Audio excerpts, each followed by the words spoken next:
Dear colleagues, good morning. I would like to thank you for participating in this first Mediterranean dialogue on the food crisis. Allow me to thank Germany, Lebanon, Turkey for co-chairing this event, and the FAO, here represented by Director General Chu, for providing its collaboration and technical support. Hunger and food insecurity have always been high on the international agenda, but seldom food scarcity has had such a worldwide impact. I will leave it to Director General Chu to describe the dire situation we are facing today. At the outset, allow me to recall that our discussion takes place against the backdrop of a pressing emergency, assisting Ukraine in exporting the millions of tons of wheat and foodstuff currently blocked in its silos. Italian Prime Minister Mario Draghi has discussed this issue with President Putin and President Zelensky. Italy supports the United Nations and the European Union's efforts to address this issue and thank the German presidency of the G7 for its engagement.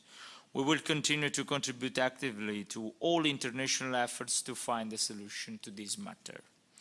As a consequence of the Russian aggression against Ukraine, food insecurity is on the rise globally. Many international initiatives and their coordination are being discussed in multilateral fora to tackle the potential disruptive consequences of the new crisis. The G7 leaders established the Global Alliance for Food Security as a strategic international coordination and information exchange mechanism open to interested countries and international organizations. The G7 Global Alliance prioritized regional outreach initiatives starting from Africa and the Mediterranean region with the technical support of United Nations Rome-based agency as FAO, IFAD, and World Food Programme. In this framework, Italy proposed this first ministerial Mediterranean dialogue on the food crisis. Italy is a strong advocate of the importance of reaching out to the most affected countries. We are ready to hear from them about their needs and concerns and ensure that whatever international action is taken is consistent with their requests. We also think that food security issues are best addressed at the regional level. Countries of the Mediterranean region are bound by geography, history, and a common food culture, the Mediterranean diet, which is recognized by UNESCO as intangible world heritage. For this reason, we have convened this meeting. We look forward to discussing with you concrete responses to mitigate the rising levels of food insecurity in the Mediterranean region and in the longer term to make food systems more sustainable and resilient. In 2021, under the Italian presidency, the G20 adopted the Matera Declaration, the first call to action on this issue for the entire international community. The declaration states that food security and sustainable food systems are key to ending hunger, reducing socio-economic inequalities between and within countries, and promoting inclusive economic growth and sustainable development. FAO also launched the Food Coalition, closely linked to the principles of the Matera Declaration, supported by Italy and other international donors. The Food Coalition stands as a platform we can use to implement any collaborative project originating from this dialogue. We aim today at a pragmatic and action-oriented dialogue. We intended to share with you, by the end of June, a technical follow-up document prepared with the FAO in consultation with the co-chairs and international organizations wishing to take part in this effort. Based on the dialogue's results, the document will identify the areas of collaboration and outline concrete actions. Italy intends to convene a second edition of the dialogue in December during the 2022 Med Dialogues Conference in Rome to take stock of the regional collaboration on the key areas identified. Now, I would like to focus on the 4 areas of discussion of this meeting. summarized in the discussion document based on FAO analysis and circulated in preparation of the dialogue. The first area is the FAO proposal of a Mediterranean food import financing facility aimed at limiting the financial impact of import costs of food on the most vulnerable countries. We will hear more about this shortly from Director General Chu. Second, reducing food loss and waste. This is a very serious problem involving from 16 to 20% of food production and tens of millions of tons of food each year in the Mediterranean region. Italy hosts important study centers and can significantly contribute to the development and implementation of national strategies for reducing agricultural losses and waste. Third, promoting a better use of fertilizers. The conflict has strongly affected the availability of these products. The challenge for countries dependent on their import is twofold. Ensure a more efficient use of available fertilizers and improve fertilizers' use efficiency and production through technology and research. Fourth, boosting research and innovation. Innovation across the food system chain will increase resilience and help tackle climate change and biodiversity loss. More can be done in this field by optimizing the use of water, soil, energy and fertilizers and by developing advanced technologies. To conclude, international challenges need multilateral responses.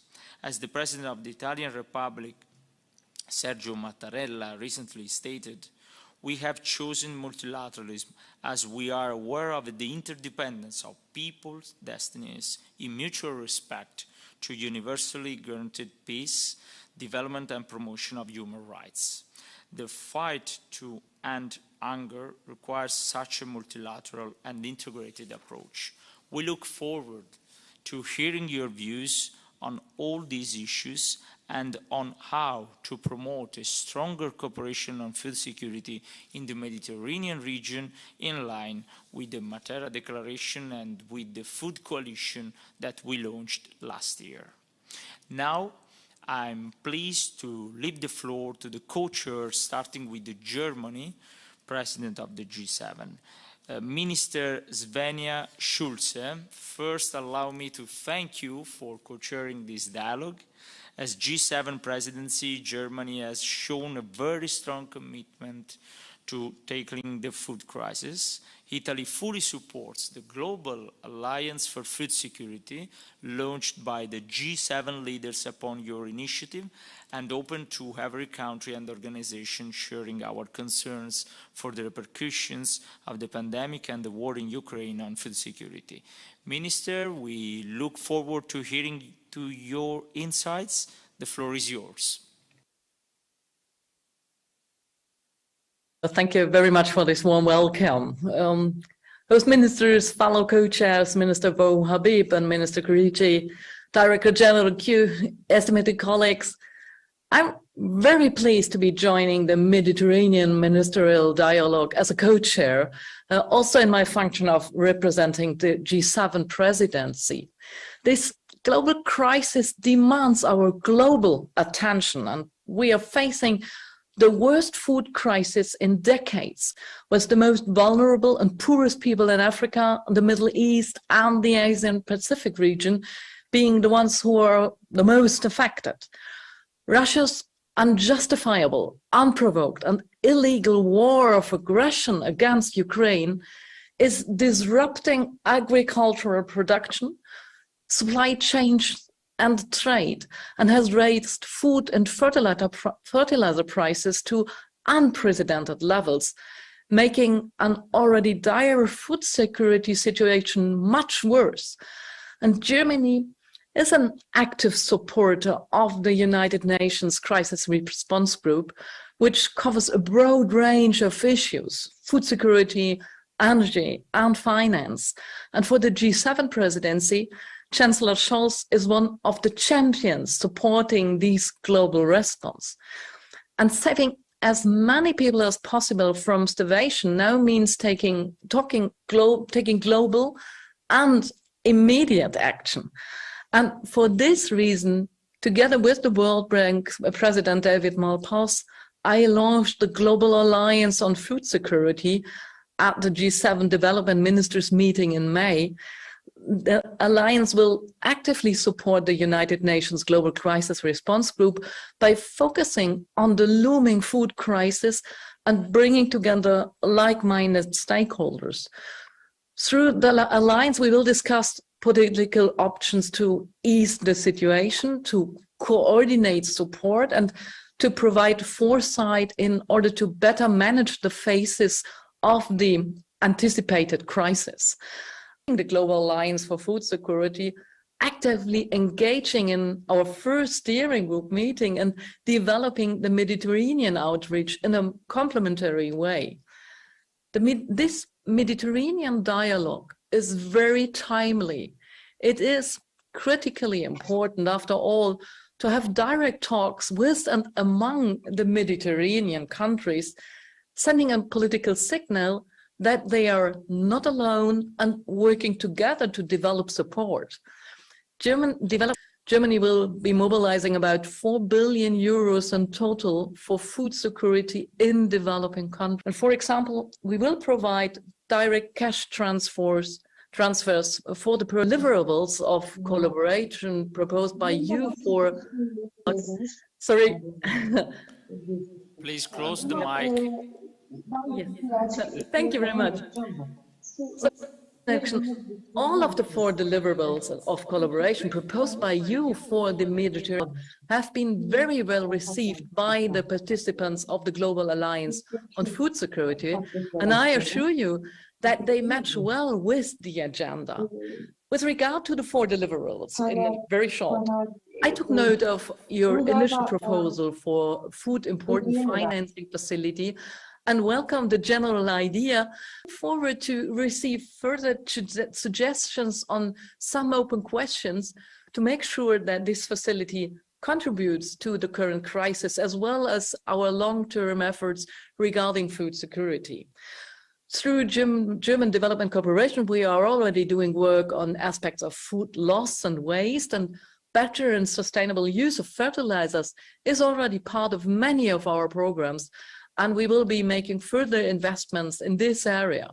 Last but not least, my ministry is a very strong donor for the International Agriculture Research System and has an explicit contribution, and I'm now pleased to pass the floor to Lebanon, represented by the Minister Bouhabib, also co-chairing this meeting. Lebanon, as a country highly affected by the recent crisis, has been very active at the multilateral level, notably by promoting the state of global food insecurity resolution within the United Nations General Assembly. We intend to work together to mitigate further consequences of the current economic tensions on food markets and supply chains. Therefore, your contribution to the discussion as a co-chair will be of crucial importance. Minister, you the floor, please. Thank you very much, Mr. Minister. And Mr. Chair and other colleagues, thank you. I'd like to thank the Minister especially and his colleagues at the Foreign Ministry for organizing this meeting. It is, in fact, a very timely meeting. I'm very pleased to address this highly important Mediterranean Forum on food security today, especially that the whole world is struggling with the flow of basic food items. The food security crisis, a consequence of the war in Ukraine, among other things, affected most countries around the globe, especially the developing nations, including my country, Lebanon. As you all probably know, Lebanon is currently facing the most devastating economic crisis in its history. A crisis exacerbated, if not caused, by the presence of about 2 million displaced Syrians and Palestinian refugees, a number that makes up nearly half of its overall population. This crisis is exponentially aggravated today by shortages of all kinds and the global rise in prices of fuel and foodstuffs. Dear colleagues and friends, the Lebanese people, as well as other nations across the world, are facing this crisis as global attention has shifted to the Ukraine war, bringing my country to the brink of financial, economic, social, and even security. I'm glad that Italy took the initiative to have a Mediterranean